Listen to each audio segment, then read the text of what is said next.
ज्योतिबा फूले का जन्मदिन है, उनको मैं सतत नमन करता हूँ। साथ साथ संविधान निर्माता बाबा साहब को भी नमन करता हूँ। माता सावित्री बाई, माता माता जिजाऊ बाई एवं सभी साथियों को और बच्चों बच्चियों को जय भीम, जय मूल निवासी, जय भारत, जय संविधान। साथियों, जैसा कि आज हम लोग यहाँ जुटे हुए हैं, सबको जान रहे हैं कि हमारे राष्ट्रपिता, बहुत लोग बोलते हैं राष्ट्रपिता हमारे महात्मा गांधी को बोलते हैं, लेकिन एक्चुअली में हमारे राष्ट्रपिता ज्योतिबा फूले हैं और हम मूल निवासियों के लिए राष्ट्रपिता ज्योतिबा फूले ही है। लेकिन एक सरल लोग, खास करके स्वर्णों लोग ने इनको कहीं पर भी जगह नहीं देते हैं, या नहीं कहीं पर कहीं किसी का नाम लेते हैं। जब भी बोलते हैं तो बोलते हैं कि हमारे राष्ट्रपिता महात्मा गांधी हैं। लेकिन यहाँ नौजवान साथियों हैं, मैं उन लोगों से निवेदन करना चाहूँगा और बोलूँगा कि जहाँ भी हो हम लोग का, समाज का, मूल निवासियों का जहाँ भी किसी तरह का प्रयोजन होता है तो वहाँ हमारे राष्ट्रपिता हमारे ज्योतिबा फूले का नाम लेना चाहिए, लेते हैं हम लोग। तो साथियों, ज्योतिबा फूले के विषय में मैं एक छोटा सा मिसाल पेश करना चाहूँगा। क्योंकि सबसे पहले हमारे मूल निवासियों में ज्योतिबा फूले ज़्यादा पढ़े लिखे नहीं थे, शायद 8वां या 9वां क्लास तक पढ़े थे, और इनका ब्राह्मण के साथ दोस्ती हो गया था और ब्राह्मण के शादी हो रही थी।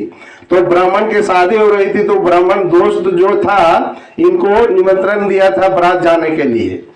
तो ज्योतिबा फूले जो है से बारात जाने लगे। स्वर्णों ने जब रास्ता में उन लोगों को नजर पड़ा ज्योतिबा फूले पर, तब उन्होंने उनका दोस्त को बुला करके और बोले कि स्वर ये अछूत जाति को तुम बारात लेते जा रहे हो तो हम लोगों ने बारात नहीं जाएंगे।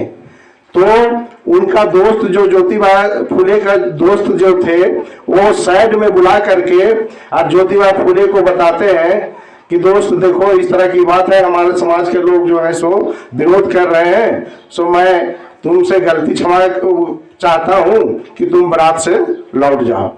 तो उन्होंने उनको जवाब दिया कि नहीं, वैसा कोई बात नहीं, मैं दुखी नहीं होगा, मैं लौट जा रहा हूं। और लौट गए थे एगो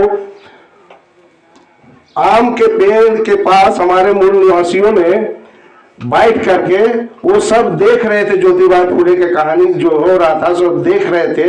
और जब ज्योतिबा फूले लौट रहे थे तो वहीं बैठ गए और वहां देख रहे थे कि उन लोगों ने, हमारे मूल निवासियों ने बहुत हाहाकार करके हंसने लगा और ज्योतिबा फूले को मजाक उड़ाने लगा। तो उन्हीं टाइम से ज्योतिबा फूले ने अपने दिमाग में ठान लिए कि जो हम इतने कम बेसी पढ़े लिखे हैं, सो हमारे समाज, उस तरह समाज में हमको बेइज्जत किया जा रहा है, तो हमारे जो मूल निवासियों लोग हैं उन लोगों को क्या इज्जत होगा, क्या है। उसी टाइम से वो ठान लिए कि अपने हम समाज के लोगों को जिस भी तरह से होगा स्कूल खोलूंगा और शिक्षित करूंगा।